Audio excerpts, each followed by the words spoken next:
Pia Gutierrez, ABS-CBN. Hi ma'am, good afternoon. Ma'am, in responding sa sagot nyo kanina regarding yung naunang statement ni dating Pangulong Duterte, si former Chief Presidential Legal Counsel, Attorney Salvador Panelo said that it's actually... Ayan tingnan nyo to. Makikita mo dito na talagang walang alam si Madam. Bakit? Iba na yung tanong. Tapos na yung gold. Kasi as a matter of fact, humirit na yung pinaka parang nag-host sa kanila. Oh, what's the next question? So ito na yung next question. Tingnan ninyo kung paano sinagot ni Yusek. Kakahiya talaga. The government, the Duterte the Marcos administration, that's the biggest spreader of fake news. And I quote yung sinabi niya kanina sa ANC. It's funny because it's the government, the huge corporation of fake news. For instance, when the police assaulted the KOJC, they were saying the police were not armed. They say there were no blanks in the BICAM report, which was the basis of the enrolled bill that was signed into law. Your comment na po. So si Attorney Panelo yung nagsabi na biggest spreader of fake news yung spreader ng fake news. Unang-una, ang usapan dito ay about the gold reserves.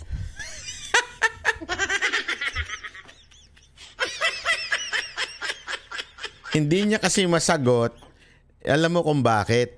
Kasi nagmagaling ka, Madam. Hindi mo napanood yung entire speech ni PRRD. The entire speech of PRRD is not just about the gold.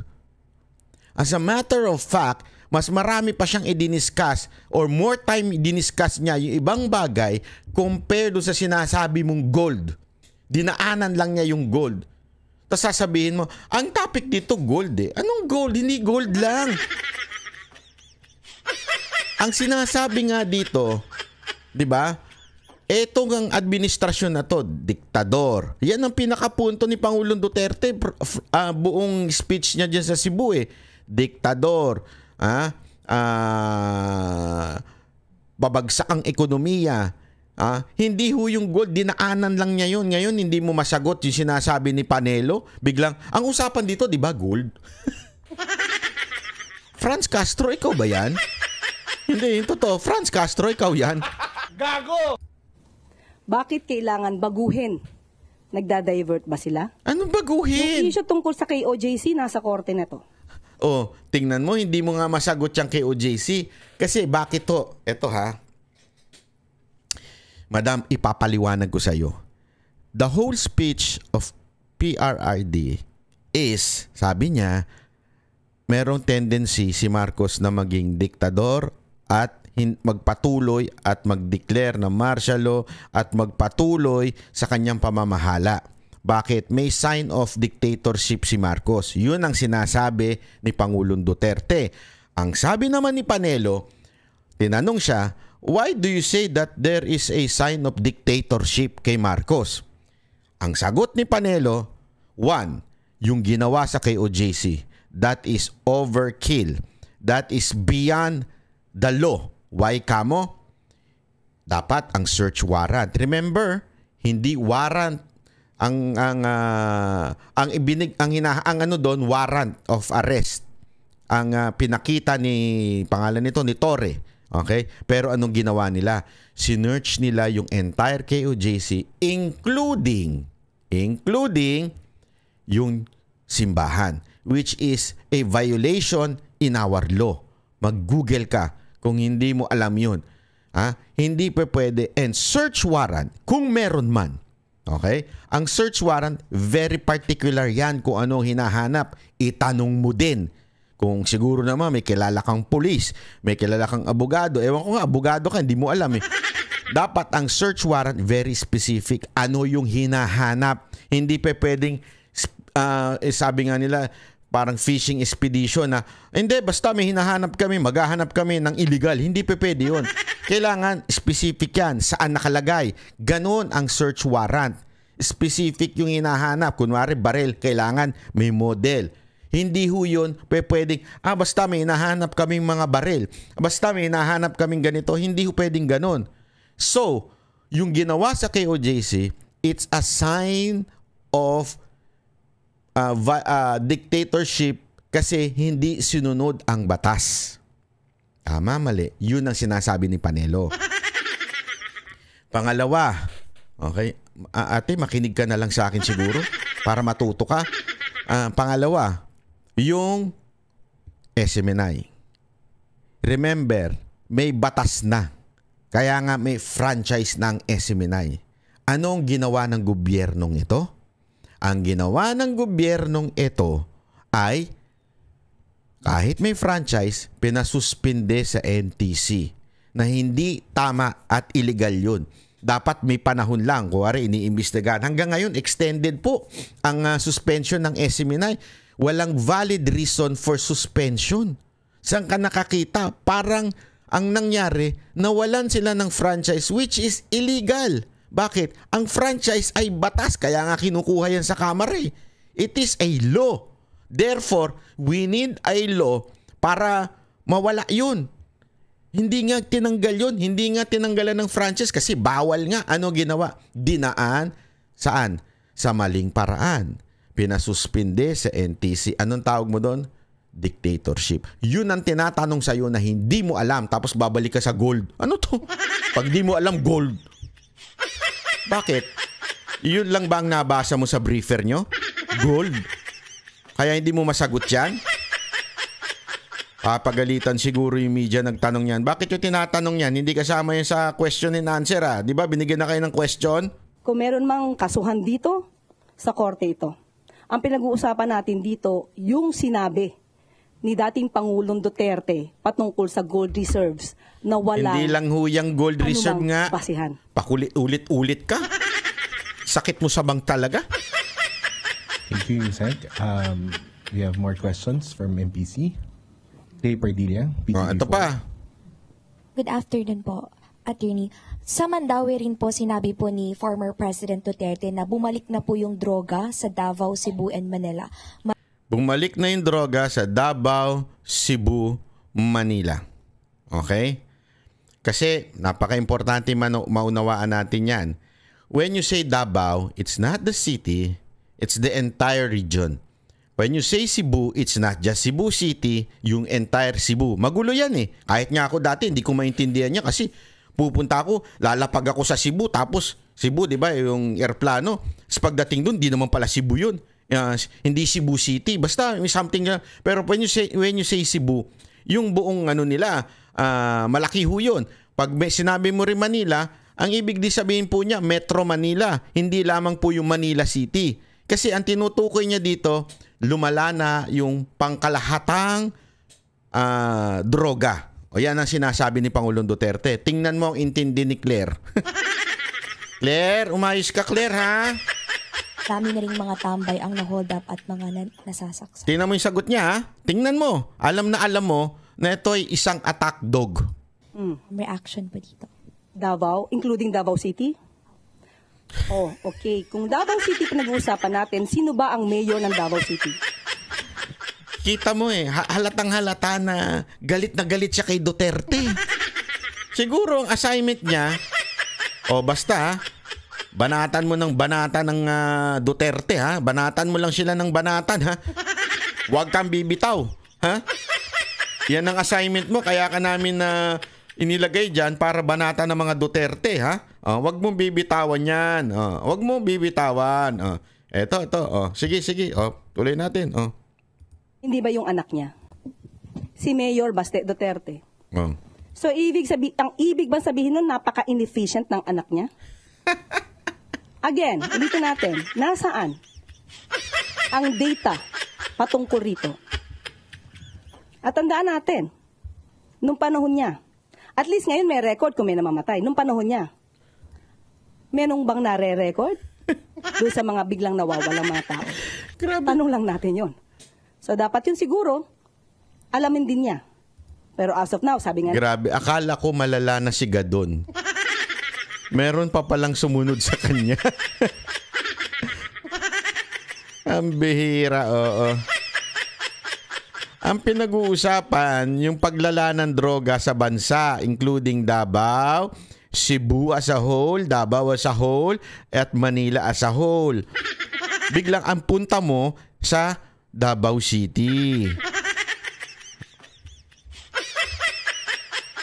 O, di ba sabi niya, di ba sa Davao yan? O, isa pa, ipapakita ko sa iyo, ha? Hindi lang sa Davao yan tinutukoy mo. Ano ba naman to, madam? Ang sakit mo talaga sa banks. Hindi, ha? Ito, papakita ko sa inyo, ha? Para lang maintindihan ninyo. O, ito. Ayan, Ayan. Ayan yung sinasabi niya kasing sa Davao, eh. Ang hindi niya naintindihan, Davao del Norte yan. Davao del Norte yan. At pag ibinaba mo, ayan, Panabo City, Davao del Norte. Yan yung sinasabi ni Pangulong Duterte na palala ng palala ang droga, 44 million na. Mantakin mo, 44 million yan, ha? Hindi ordinaryo yan. Hindi ho yan na basta-basta. So ano ibig sabihin yan? Yan ho yung sinasabing lumalala na. Bigla ka napunta sa Davao City. Kailan pa napunta ang Davao City sa Davao del Norte? Oh my golly, Miss Claire, what is happening to you? As early as now, you are spreading fake news. Diba? Yan ang tinutukoy ng mga Duterte do sa speech niya. It's not Davao City. Ang Davao City maayos pa rin hanggang ngayon. Ewan ko sa iyo, ate. Ang kakasimula pa lang, nagpapakalat ka na ng fake news. Kinuha ka ba para maging propagandist ng gobyerno to? Atin, anak niya ang namumuno sa Davao City. Bakit ganun ang kanyang lungsod? Ivan Mayrina, GMA7. Ma'am, easy lang. Na-appoint na kayo. Bakit? Tatanggalin ka ba? Pagka sakaling hindi mo binanatan si Duterte? O dahil talagang feel mo lang banatan si Duterte, yan ang dahilan kaya ka na-appoint. So, paninindigan mo na. Yusek, kakapanumpan pa lamang po ngayong araw na ito as Undersecretary and Palace Press Officer. And you come out with guns blazing. Ito na ho ba ang magiging communication stance ng Administrasyong Marcos starting today? Siguro ganito lang po talaga ako. When it's for the truth, ilalaban natin yan. Wala tayong, hindi tayo... Okay naman yun. Okay naman yun. Kung ito'y para sa katotohanan, okay lang na ilaban. Pero mag-research. Para hindi tayo nagmumukhang tanga. Mag-research po tayo. Kasi pinagtatawanan kayo ng netizen. Yan ang problema. Pinagtatawanan kayo ng mga netizen. Tingnan niyo yung mga comment doon sa social media. Tawan-taho ang mga netizen, Sasagwa ng anumang fake news. Basta kaya maalab ang damdamin natin sa pagsasalita is because we know we are fighting for the truth. Do you think it has come to a point that the administration needs to take this, firmer stance against fake news because it has already gone to worrisome levels? Yes. We have to fight for that. We have to fight against fake news. Otherwise, yung mga tao na naniniwala. Ikaw nga ang nagpakakalat eh. Ang sinasabi ng mga Duterte, di Pangulong Duterte, Davao eh. As a whole, Davao del Norte. Hindi ho Davao City. Ano ba?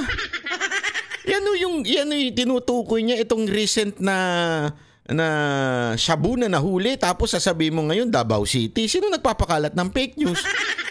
Pambira ka naman, Ano ba yung tapos sinasabi mo to boost the economy kaya nagbenta ng gold reserve. Nag-boost ba yung economy? Ha? Pakisagot ako. Ayan, para lang sa kaalaman mo, nag-boost ba economy? 2 beses na miss ang target. Ayan, nakasulat na nga, PH miss economic growth target for second straight year. Pangalawa na yan. Asa na nag-boost sa economy? Na sinasabi mo? Wala. Ibig sabihin, nagpapakalat ka ng fake news. Sige, gawin natin formal. Ha? Ano yun? Disinformation. Yan. Di ba? Bira ka talaga, madam. Kawawang bayan sa'yo. Wawa talaga. Ewan ko ba, bakit dinagdag ka pa? Sa kanila, maiiba ang isip nila. Maiiba ang diskarte nila. It is our obligation, especially tayo, mga taga-media.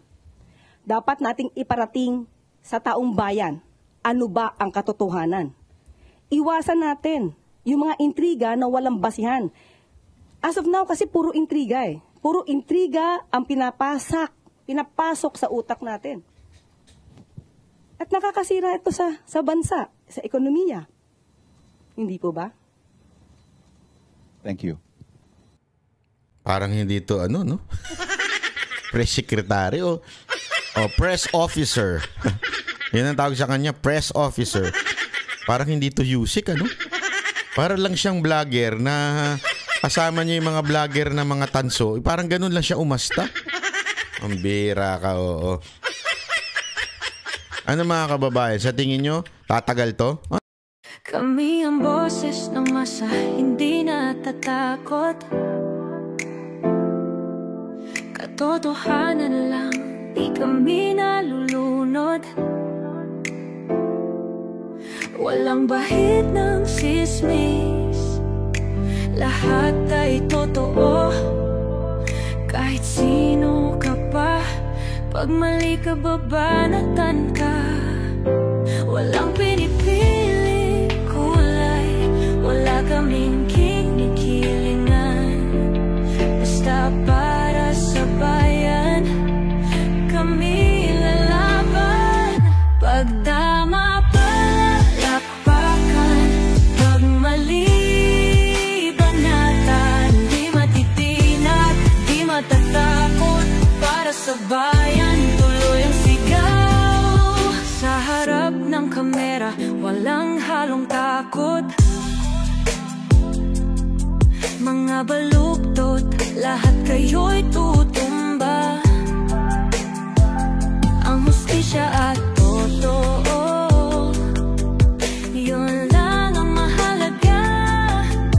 Kahit sinong harang, di kami matitinag.